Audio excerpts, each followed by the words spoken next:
আপনারা যদি গণভোটে হা দেন ওই সনদটা বাস্তবায়িত হবে। এখন আপনারা যদি গণভোটে হা দেন তাহলে ওই সংস্কারগুলি কার্যকর হবে।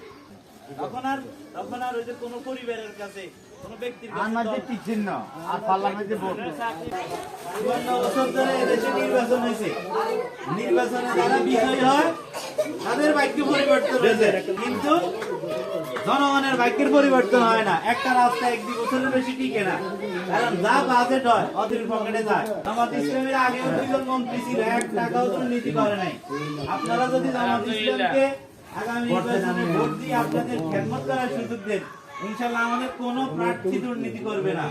আমাদের প্রার্থীরা ট্যাক্স ফ্রি গাড়ি সরকার থেকে যেটা পায় ওইটাও গ্রহণ করতে না। আসসালামু আলাইকুম ওয়া রাহমাতুল্লাহ। আমাদেরকে ভোট কেন দিবেন?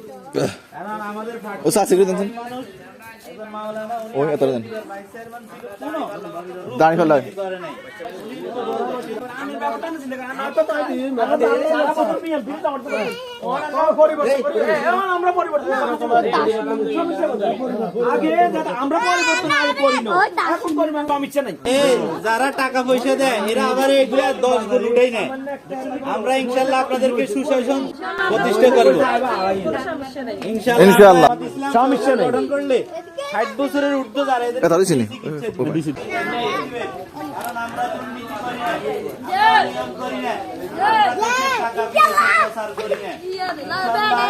আপনার রাষ্ট্রে যে বাজেট হয় ওই বাজেটের আলোকে যদি কাজ হইতো, মানুষই আমাদের সাথে স্বাধীন হইতো। দেখা তো দিয়ে দেন প্রশ্ন দেন এত দিয়ে দেন না এত দেন এত কর না। কারণ আমাদের দেশে সৎ লোকের শাসন কখনো প্রতিষ্ঠা হয় নাই। আমাদেরকে যদি আপনারা একটিবারের জন্য পরীক্ষামূলক সুযোগ দেন, ইনশাআল্লাহ এদেশের সুশাসন প্রতিষ্ঠা হবে।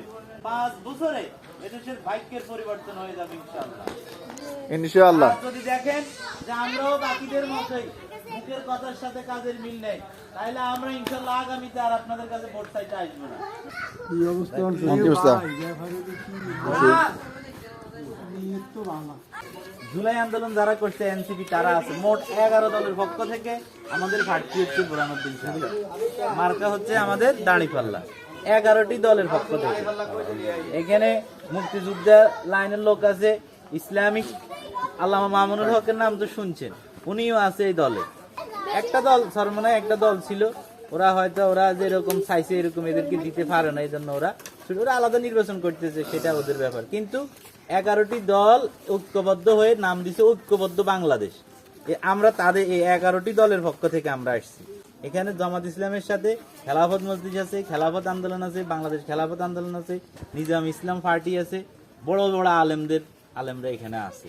তা আমরা আপনাদের কাছে আসছি, ইনশাআল্লাহ এই 11 দলের পক্ষ থেকে আমরা গোরান বাইরে তারা নমিনেশন দিছে, দোয়া করবেন এবং দাঁড়িপাল্লা মার্কায় ভোট দিবেন। হ্যাঁ মানে সংস্কার, হ্যাঁ মানে নতুন বাংলাদেশ। আলহামদুলিল্লাহ।